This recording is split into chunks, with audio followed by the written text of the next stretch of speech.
Bismillahirrahmanirrahim. Assalamualaikum warahmatullahi wabarakatuh. Alhamdulillahi rabbil alamin. Wabihi nasta'inu ala umurid dunya waddin. Wassalatu wassalamu ala ashrafil anbiya'i wal mursalin.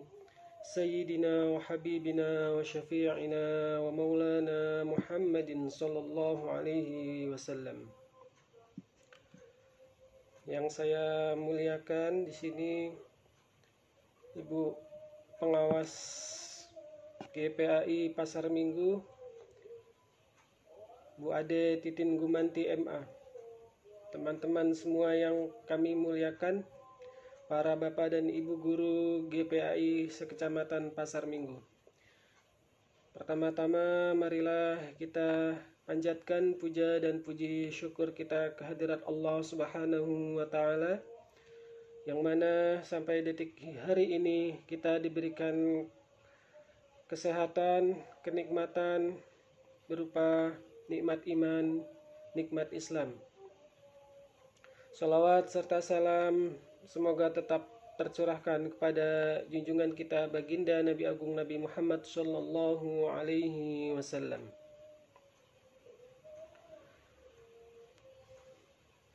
Pada kesempatan kali hari ini saya akan menyampaikan sebuah hikmah di balik kemaksuman Nabi Muhammad sallallahu alaihi wasallam. Sebagai manusia, Nabi Muhammad sallallahu alaihi wasallam memiliki kecenderungan yang tidak jauh berbeda dengan manusia pada umumnya. Saat masih kecil di perkampungan Bani Sa'ad, beliau bermain dengan anak-anak kecil seusianya. Bukan hanya saat masa kanak-kanak, menginjak usia muda, beliau juga seperti anak muda pada umumnya. Beliau melakukan dan menyukai apa yang disukai pemuda seusianya. Hanya bedanya jika pemuda biasa tidak mendapat jaminan terhindar dari berbuat maksiat, Nabi Muhammad muda dijamin dan dilindungi oleh Allah terhindar dari maksiat atau maksum. Dikisahkan saat beliau mengembala kambing bersama temannya, waktu telah menunjukkan malam hari. Kepada teman sepenggembalanya itu, beliau menitipkan kawanan domba yang dimilikinya. Bagaimana jika kau menjaga dombaku, agar aku dapat memasuki kota Mekah untuk mengobrol sebagaimana yang dilakukan pemuda lainnya di sana? Teman itu kemudian bersedia untuk membantu dan menjaga sementara kawanan dombanya. Lantas beliau berangkat masuk ke kota Mekah.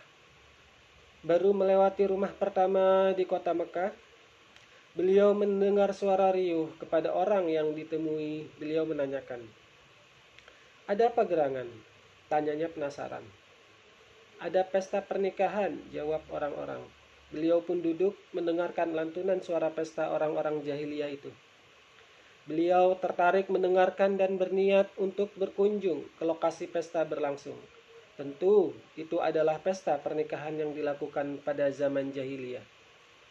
Hal-hal tidak baik yang biasa dilakukan masyarakat jahiliyah pada waktu itu bisa saja terjadi dalam pesta, seperti meminum khamr, memakai hidangan yang tidak halal, ataupun sebagainya. Belum sempat beliau melangkah, tiba-tiba Allah menutup telinga Muhammad. Tidak lagi terdengar suara pesta itu. Tidak hanya itu, Allah memberikan rasa kantuk pada diri Muhammad dan baru terbangun ketika hari sudah pagi. Suara pesta yang semalam riuh sudah tak terdengar lagi sedikit pun. Pesta sudah berakhir. Subhanallah.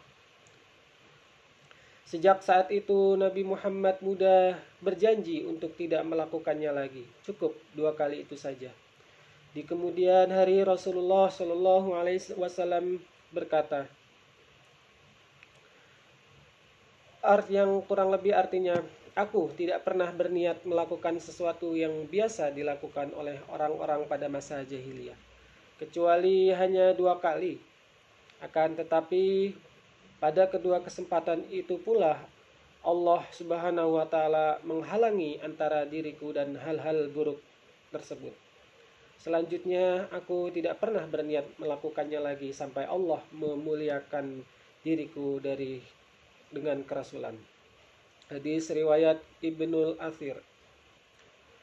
Terkait kemasuman Nabi Muhammad Sallallahu Alaihi Wasallam, baik sebelum dan sesudah diutus menjadi Rasul, para ulama mencatat secara detail dalam kitab-kitab mereka. Bahkan dibuatkan bab khusus dalam beberapa kitab seperti Abu Nuaim As-Sihani dalam kitabnya Dalailun Nubuwah, Imam As-Suyuti dalam kitabnya As-Qasasihul Kubra. Lebih dari itu, ada satu kitab secara spesial membahas kemaksuman Nabi Muhammad SAW, yaitu Raddu Subuhati Haula Ismatin Nabi, yang membantah subhat seputar kemaksuman Nabi Muhammad SAW. Hikmah kemaksuman Nabi setidaknya ada 2 hikmah, sebagaimana berikut. Yang pertama adalah kemaksuman Nabi menjadi bukti kenabian. Sebagai Nabi, sebagaimana Nabi pada umumnya, Nabi Muhammad SAW dijaga oleh Allah dari perbuatan-perbuatan buruk. Nabi SAW dijaga dari perbuatan maksiat, bahkan sejak sebelum diangkat menjadi seorang Nabi.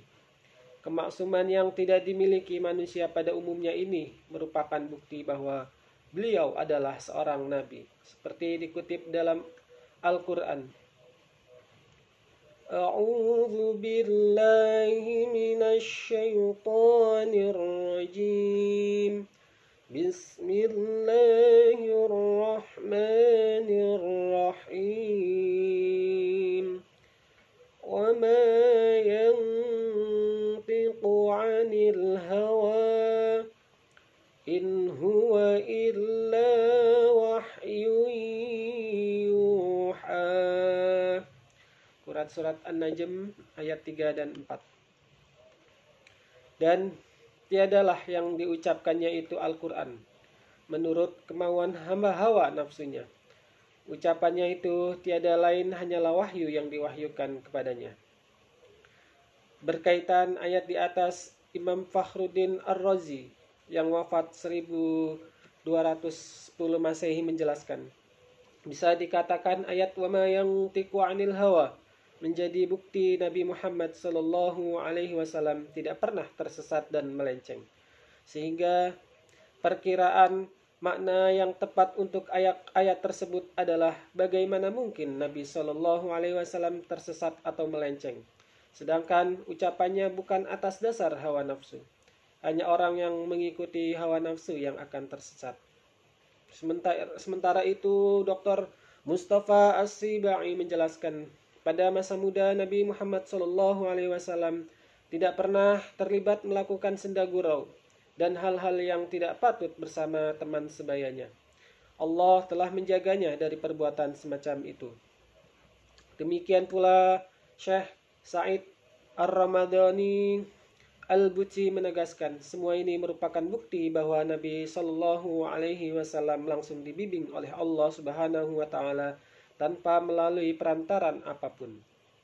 Hikmah yang kedua, rekam jejak seorang dai sangat berpengaruh dalam dakwahnya.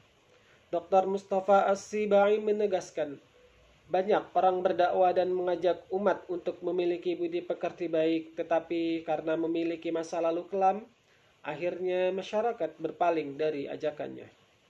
Bahkan masa kelam yang pernah dilalui olehnya menimbulkan keraguan bagi masyarakat untuk menerima dakwahnya. Maksud As-Sibai, seorang dai yang mengajak pada kebaikan jika memiliki masa lalu kelam, bisa jadi ada saja orang yang tidak senang dengan dakwahnya, lalu mengungkit-ungkit masa lalunya, sehingga mengurangi kepercayaan masyarakat. Masa lalunya saja suram, bagaimana bisa mengajak orang lain pada kebaikan?